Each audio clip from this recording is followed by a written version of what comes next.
Bismillah, alhamdulillah, wassalatu wassalamu ala rasulillah. Patepang deui dinten ieu dinten Senin kaping 17 November 2025. Masih dina suratul Isra ayat ke-50 genepna. A'udzu billahi minasyaitonir rajim. Bismillahirrahmanirrahim. Qulid'u kul bejakeun ku anjeun Muhammad, kudu nyeru anjeun ngadua atawa himbau kasaha alladzina kajama-jama jama-jama nu kumaha za'amtum anu boga anggapan anu boga prasangka yen aya pangeran min dunihi selain ti Allah. Jadi manehna boga penyangka Isa teh budak Allah atau ujar teh putra Allah atau para malaikat teh anak perempuan Allah. Eta prasangka sadayana ge bohong, eta mah prasangka dina hatena masing-masing tanpa dasar hukum anu jelas.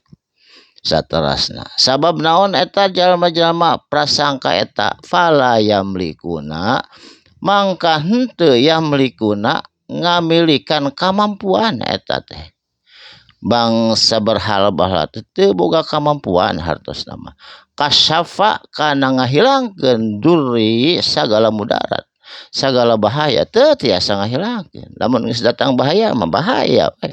Azab Allah datang ka itu jama-jama moal bisa nolak. Satara angkum ti anjeun kabeh. Wala tahwila jeung eta berhala atawa prasangka manehna Allah Tuhan selain ti Allah teh eta teh wala tahwilan jeung teu bisa minahkeun naon tina azab Allah digentos ku anugerahna Allah ku rahmatna Allah teu tiasa diminahkeun selain ti Allah. Allah mah rahmatan lil alamin, penerima taubat jalma nu sakumaha dosa ge tiasa dialihkeun kana eta ganjaran anu ti Allah anu sae kacida. Jadi tahwila nu ngalihkeun tina keawonan kana kasaean. Ari berhala mah moal tiasa ieu teh kecuali Allah Subhanahu wa taala.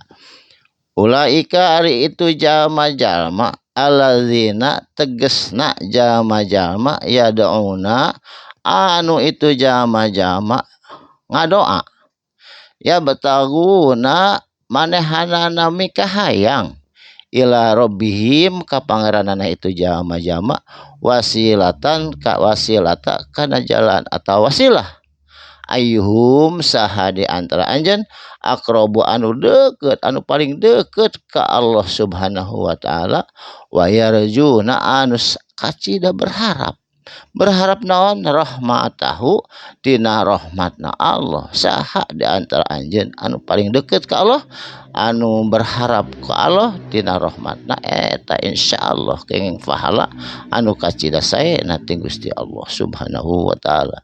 Wa yakhafuna jeung sieun adzabahu ku azabna Allah. Sieun manehanana teh ngarepkeun rahmat Allah sieun ku azabna Allah.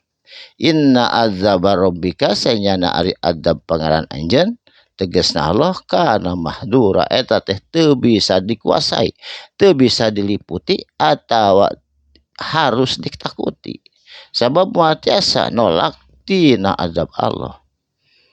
Saterasna wa im min qaryati jeung teu aya ti hiji negeri ogenan anu membangkang ka Allah tegasna kaum Samud, kaum Ad, kaum Sodom sadaya baheula kaum-kaum di hiji negara eta teh ku Allah teh dihancurkeun illa nahnu kajaba ku kami saur Allah muhlikuha dihancurkeun itu negeri qabla yaumil qiyamah samemeh datangna poean kiamah pasti dihancurkeun ku Allah Subhanahu wa taala.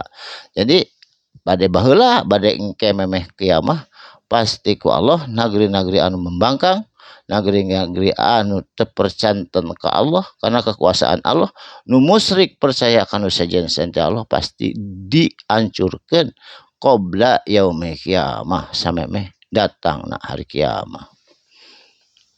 Saterasna au muadzibuha atau bakal diadab ha itu jama-jama anu membangkang ka Allah jeung Rasulna adaban syadida ku azab anu kacida kerasna.